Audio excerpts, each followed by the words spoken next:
Olá, estamos de volta com Sociologia. Eu sou Hugo Regis e a gente dá continuidade à aula passada de Sociologia Clássica. Eu estou falando muito rápido para a gente aproveitar o tempo o máximo, porque o tempo é curtinho e a gente tem muita coisa para ver. Então a gente parou na aula passada falando sobre alienação, que é um processo que decorre de um contexto histórico atribulado ao qual o ser humano parece não mais pertencer, ou melhor, ter a consciência de seu pertencimento. Contudo, o pleno entendimento de que é incapaz de alterar sua própria história, mantendo-se inerte e submisso ao que ocorre ao seu redor, alheio aos fatos sociopolíticos que o cercam. Ou seja, ele está tão focado no trabalho, o trabalho toma tanto esse trabalhador que ele não consegue nem perceber o que acontece ao redor dele. Então, alienação e consciência de classe não é a mesma coisa. Claro que quanto mais a gente se sente pertencente a essa classe, mais a gente consegue ouvir, mais a gente consegue participar, mais a gente consegue interagir, certo?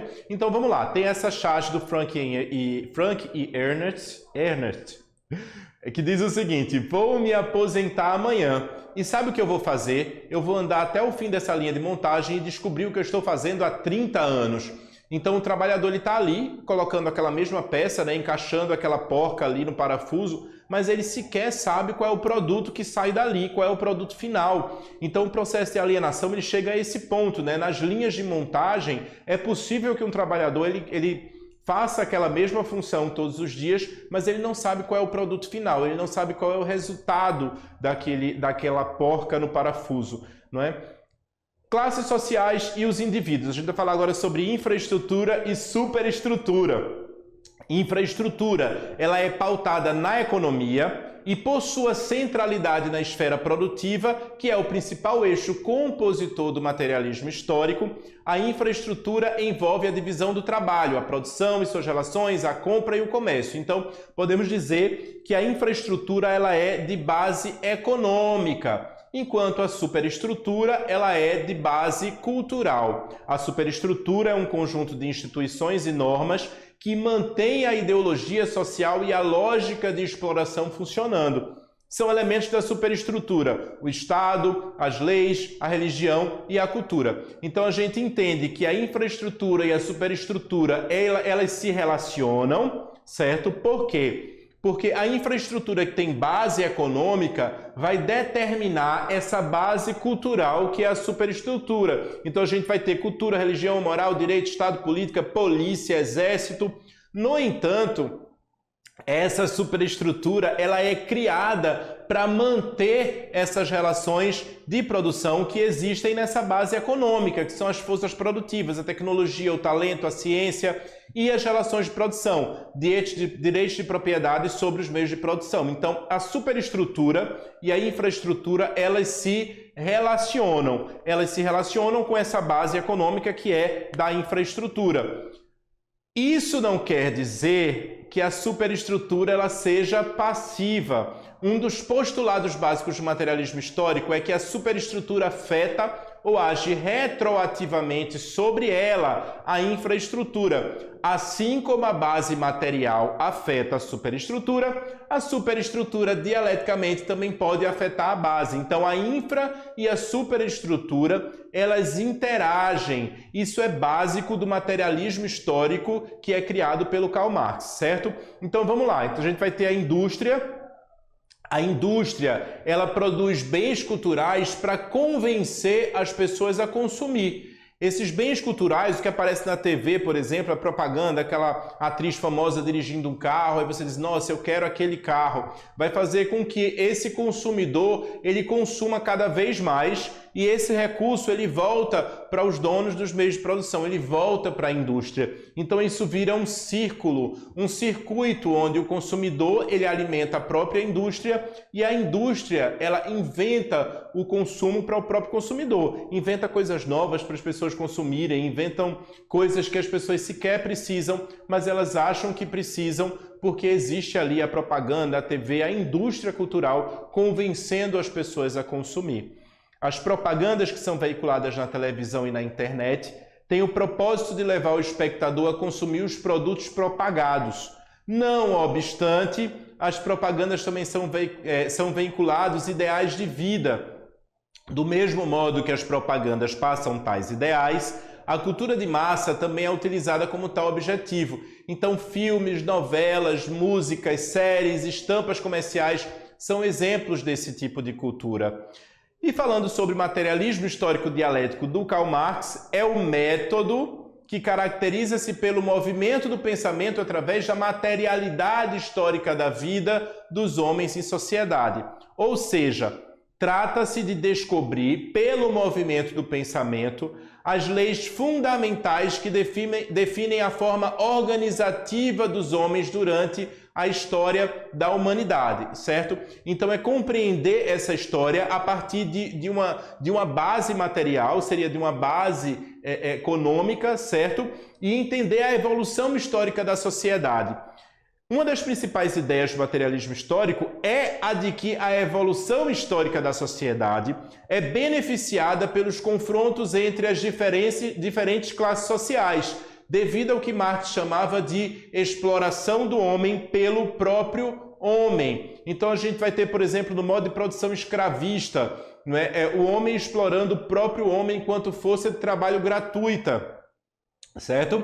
No que diz respeito ao materialismo histórico, a linha central do pensamento marxista defendia que todo sistema econômico ou conceito de modo de produção estava associado a uma contradição que levava ao seu desaparecimento e consequente substituição por outro sistema mais avançado de vida social e econômica.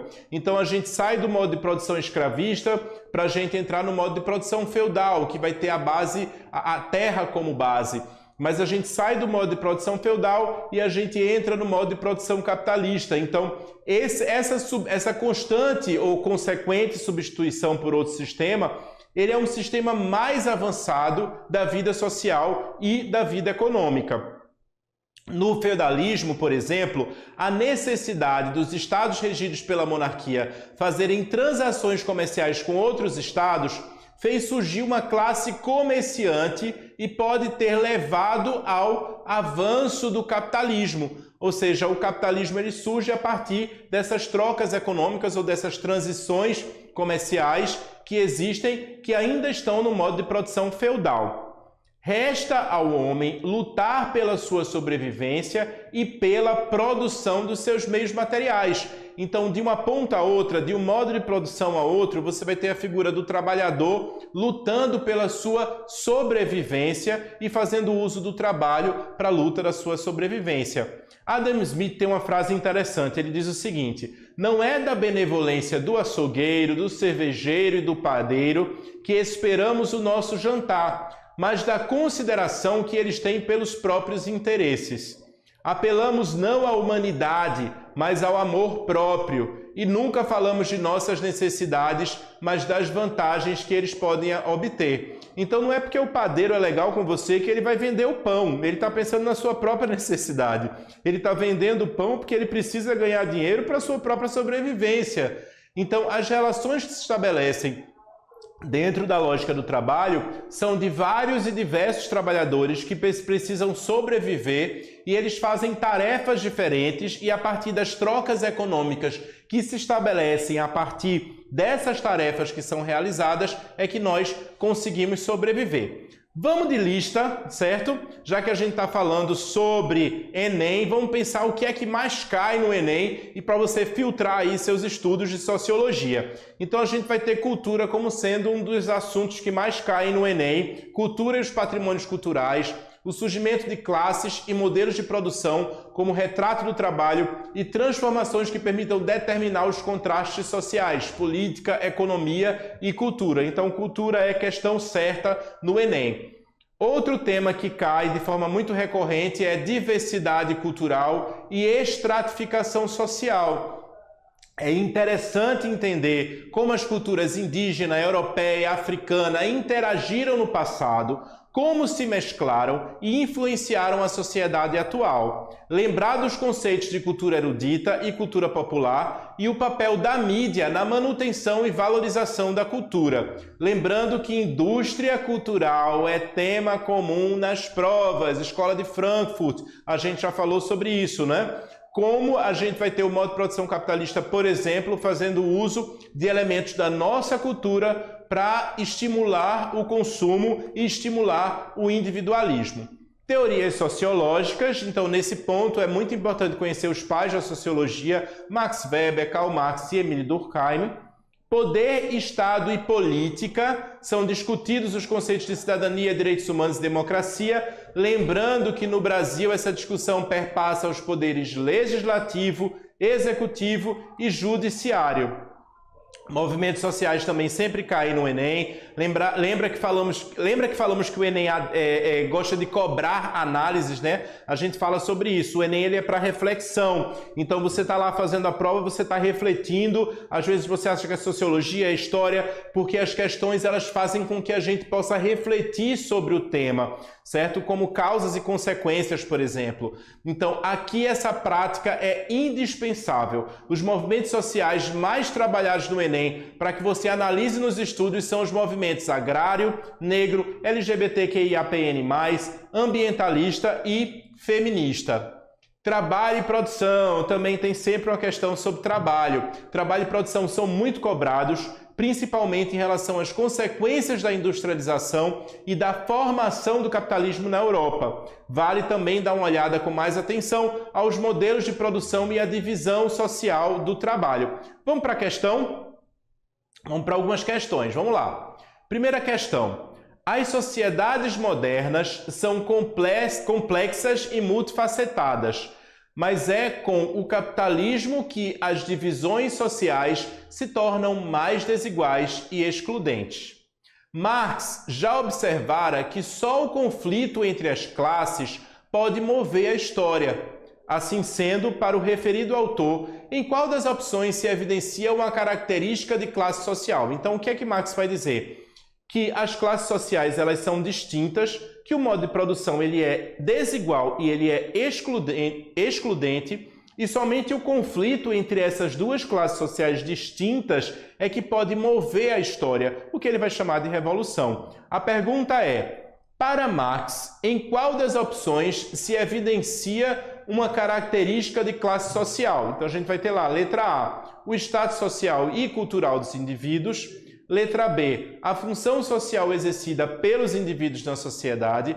Letra C, a ação política dos indivíduos nas sociedades hierarquizadas.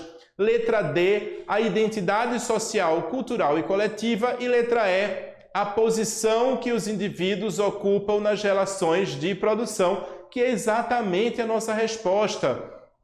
O que é que define as classes sociais? Se eu sou trabalhador ou se eu sou dono dos meios de produção. Ou eu sou uma coisa ou eu sou outra. Ou eu pertenço a uma classe social ou eu pertenço a outra. Não existe meio termo. Então a resposta para essa questão, o conceito aí de classes, é a posição que os indivíduos ocupam nas relações de produção. Se eles são trabalhadores ou se eles são donos dos meios de produção. Segunda questão. Ciente de que nossa visão é repleta de pré-noções e juízos de valor, a construção de um olhar sociológico principia com um estranhamento ao se observar a realidade. Tal procedimento confronta o conhecimento do senso comum e possibilita a construção do conhecimento científico. Então a gente está falando sobre estranhamento da realidade. É quando o sociólogo ele se depara com determinada situação e ele reflete sobre ela. E ele diz assim, será que isso é assim mesmo ou pode ser uma outra coisa? É o que a gente separa do senso comum, é quando eu digo que o papel ele é branco e a gente concorda que o papel é branco, mas a gente discorda em tipos ou tons de branco que podem existir. Então, o senso comum é aquilo que nós sabemos nas nossas relações sociais no dia a dia, na nossa rotina, e o pensamento científico ou o conhecimento científico é aquele que é construído a partir da experiência, a partir da observação, a partir do estudo, a partir do debate e da discussão. Então, essa reflexão, ela propõe o quê? Buscar as suas próprias experiências para a explicação do conhecimento científico. Na verdade, isso é o senso comum, né? As minhas próprias experiências é o senso comum. B. A construção de uma análise dos fenômenos que acontecem na sociedade. Ok, vamos ver. C. Tomar decisões fundamentadas no conhecimento do cotidiano. O conhecimento do cotidiano, mais uma vez, é senso comum. Letra D. fazer diferentes leituras do fato social, tomando por base o senso comum. É justamente o contrário, né? A gente vai tomar por base o conhecimento científico. Letra E. Considerar verdadeiras as explicações biológicas para o comportamento humano em sociedade. Não é só a biologia que vai explicar o nosso comportamento, né? As relações sociais, elas são estabelecidas a partir do nosso nascimento e o conhecimento a partir da relação que nós estabelecemos com outras pessoas é que vai determinar quem nós somos. É o conceito de identidade e de alteridade. Então a gente vai ter como resposta a letra B, que é a construção de uma análise dos fenômenos que acontecem na sociedade, certo? Próxima questão, sobre o conceito de relações de produção em Karl Marx, é correto afirmar que... Nessa questão eu já marquei em vermelho algumas coisas para a gente ir conversando, para a gente ir discutindo, tá? Então, sobre o conceito de relações de produção, voltamos para relações de produção, relação que é estabelecida entre os donos de meios de produção e os trabalhadores. Em Karl Marx, é correto afirmar que, letra A, homens e mulheres se organizam para viver em sociedade com base em similaridades culturais e na divisão igualitária da propriedade. Primeiro, a propriedade ela é dividida de forma igualitária? Não. E quando a gente fala divisão igualitária da propriedade entre homens e mulheres, a gente entra num outro tipo de desigualdade, que é a desigualdade de gênero. Então, não é correta essa questão A. Letra B. O conjunto das relações de produção constitui a estrutura econômica que dá suporte à luta do trabalhador contra a exploração. Peraí, as relações de produção, elas constituem uma estrutura econômica e essa estrutura econômica, ela dá suporte à luta do trabalhador contra a exploração? É justamente ao contrário, ela não dá suporte e é somente a percepção dessa luta, através daquela lógica da consciência de classe, que o trabalhador vai se compreender explorado e ele pode sim lutar contra a exploração, mas não é a estrutura econômica que dá suporte à luta do trabalhador. Letra B também está errada. Letra C. Corresponde ao grau de desenvolvimento e à forma como interagem as forças produtivas materiais de uma determinada época. Olha só, corresponde ao grau de desenvolvimento e a forma como interagem as forças produtivas materiais de uma determinada época. Então, as relações de produção, elas estão dentro dessa lógica das forças produtivas materiais mesmo, certo? A gente vai analisar as outras questões, mas a alternativa certa aí está na letra C.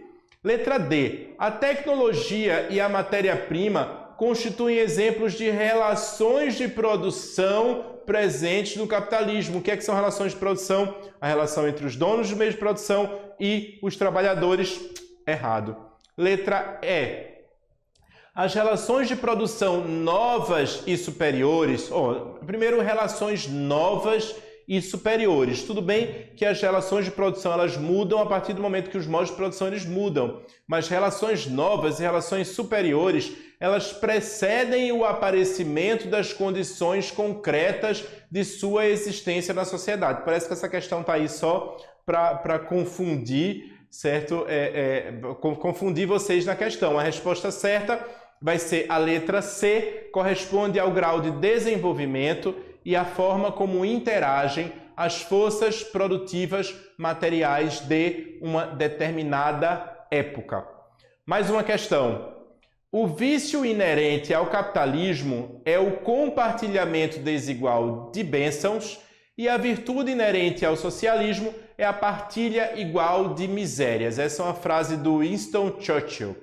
Essa famosa frase do Winston Churchill, ex-primeiro-ministro britânico, faz uma crítica ao modelo socialista. Isso se dá porque, para Churchill, letra A liberdade do mercado traz benefícios, apesar de desigualdades, enquanto a socialização dos meios de produção gera um empobrecimento da sociedade. Vamos lá. Afirma a letra B, afirma que o capitalismo possui vícios e o socialismo apenas virtudes. Não é isso, né? Letra C. O sistema capitalista é incapaz de controlar suas contradições e deve ser abolida a propriedade privada, que na verdade é a base do sistema capitalista. O capitalismo é uma bênção a partir do seu compartilhamento de riquezas, enquanto o socialismo tende à miséria por não fortalecer o Estado. E letra E, o sistema capitalista é capaz de promover bem-estar social pleno e prega a abolição da propriedade privada. Muito pelo contrário, né? O modo de produção capitalista ele defende a propriedade privada. A nossa resposta ela já está lá na letra A. Ele vai dizer que a liberdade do mercado traz benefícios, embora também traga desigualdades. E aí ele é contra a socialização dos meios de produção, que ele vai dizer que o socialismo vai gerar um empobrecimento da sociedade. Na verdade, não é um empobrecimento, mas é a divisão igualitária dos meios de produção e das riquezas, digamos assim, certo? Então a gente encerra por aqui a aula de Sociologia. Foi um prazer estar com vocês, mas continua ligado que tem mais aula de Sociologia para vocês vindo por aí. Um abraço grande.